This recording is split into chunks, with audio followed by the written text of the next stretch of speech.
Good morning, everyone. Good afternoon na pala. Dito ako ngayon sa bed ni mama ko kasi wala sila.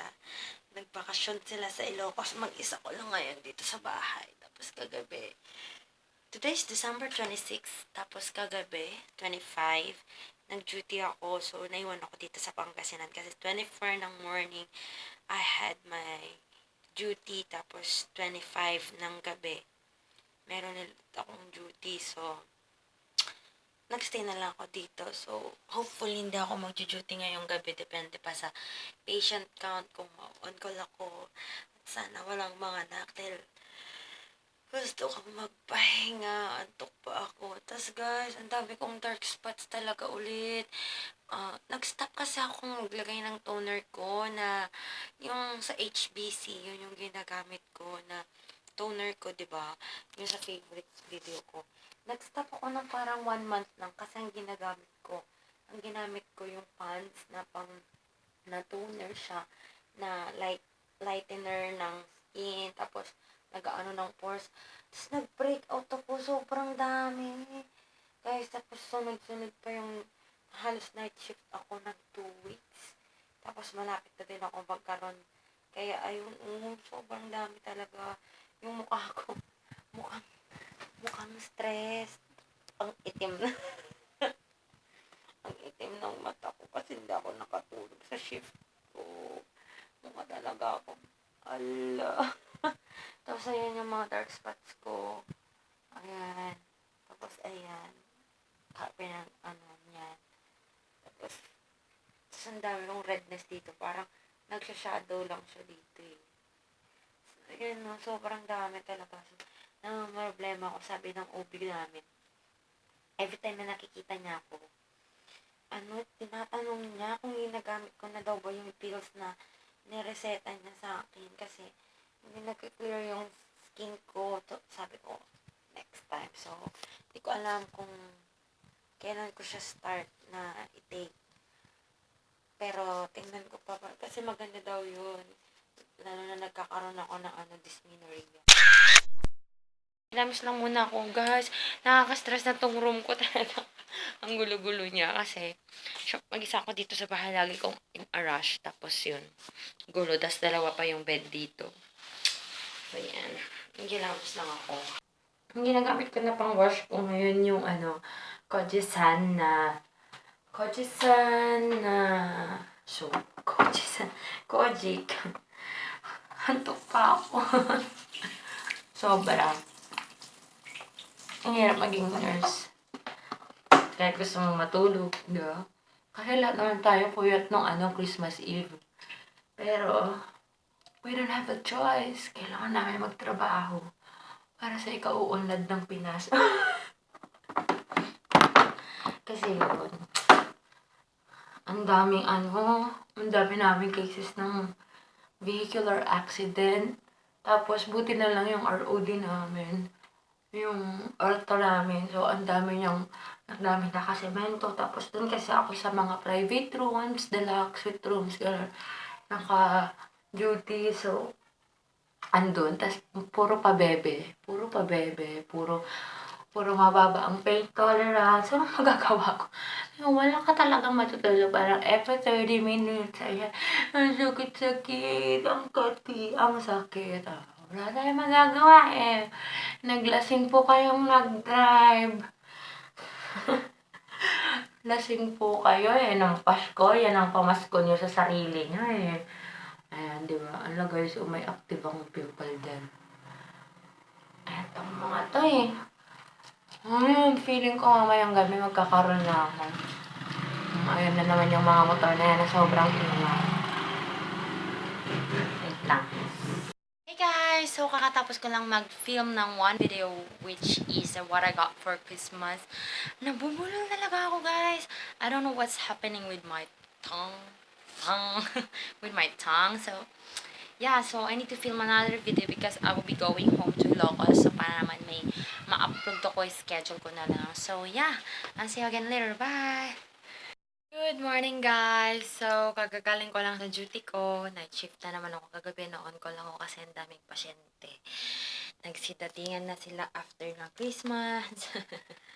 So, ayun, now I'm editing the video that I will be uploading later, the what I got for Christmas. And then after this, I will also edit the hashtag 25 to 25 video, which is a bucket list for my 2016 or for my birthday, on my 25th birthday. So yeah, I will be editing that, and hopefully I can upload those before I leave for Ilocos. And maybe this vlog will be closed hanggang ano na to, New Year na siguro. So ayun, uuwi na ako sa Ilocos kasi na-miss ko na ang aking pamangkin. Ang saya-saya na nila doon, tas malamig daw doon. Samantalang dito ang init, naka-fan na kami kagabi sa hospital, di pa rin talagang sobrang init. Malamig lang sa ER kasi nasa baba, pero sobrang ingay. So ayun, I will just continue editing and I will see you guys again later. Tapos na ako mag-edit ng what I got for Christmas, tapos nagawa ko na din yung thumbnail niya, nagawa ko na din yung info. Uploading na siya, kaya lang, ang tawag nito, 620 minutes. Ay, hours. Ano? Minutes? 620 hours. 620 minutes. Kaya lang, grabe, sobrang bagal. Wala na akong kasama nito sa bahay, ah. Walang kwenta yung LTE na. Kasi naghanap kami ng PLDT. Hindi daw kasi pwede dito sa amin. Kaya, okay. Yung LTE, we tried. Tapos, mabagal pa rin eh. Ewan ko ba? Yan. Ang pang-edit ko to, Photoshop. Tapos, CS4 lang yan kasi hindi na pwedeng CS5 ko. Tapos, Power Director yung pinang-edit ko. Ayan, nandyan yung mga iba pang ano. So, hirap. Hirap magtrabaho. Ayan, tapos nilalagay ko na dito sa Word yung mga info para copy-paste na lang, tapos dagdagan ko na lang, ganun. Ayun. Pero yung internet kasi sobrang bagal talaga ng Globe. Halos ano na to. Forever. May forever. May forever sa Globe. Hi everyone! So, I'm driving in a super traffic way na ayan. Kasi iniwan nila mama ni Mac yung motor sa bayan. Tapos pumunta silang Baguio. Tapos si Mac, ano siya, motor siya na nasa tawag to, pumuntang hospital, nag-duty kaninang umaga. Andyan siya sa harap ko. Sinusundan ko siya. First time ko mag-drive na wala siya, na wala akong kasama. Tapos sobrang traffic pa kasi yung papunta sa kanila, yung way galing Baguio, tsaka papuntang Baguio. Tapos sobrang traffic kanina dun sa dun sa labasan, papuntang Baguio. Grabe, super talaga. Sabi ko ayoko na mag-drive. Pero,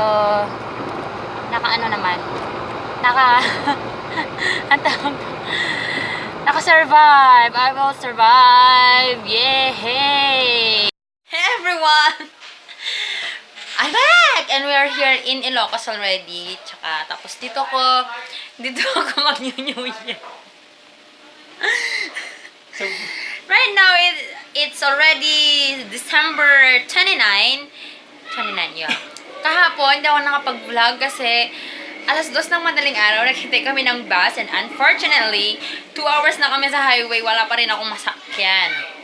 Tapos sabi ko, matulog muna ako.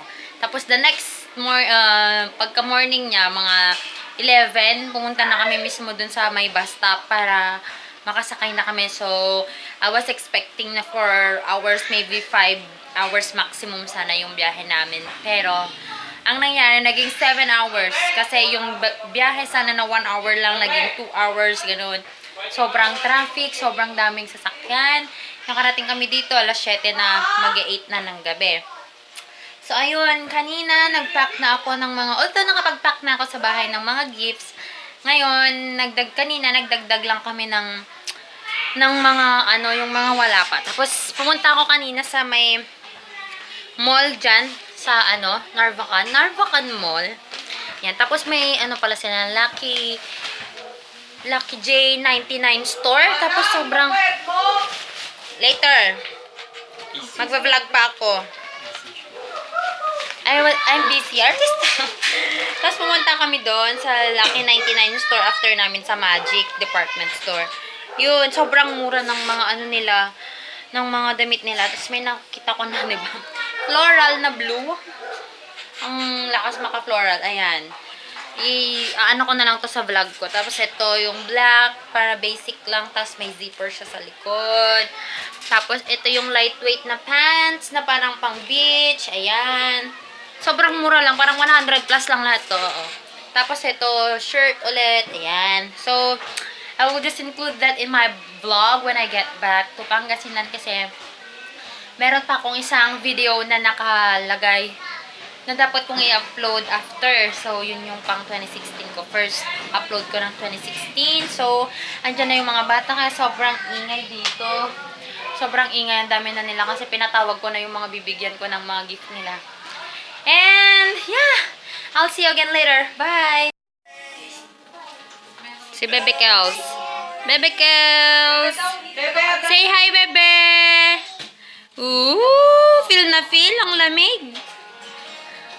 Bebe Kels!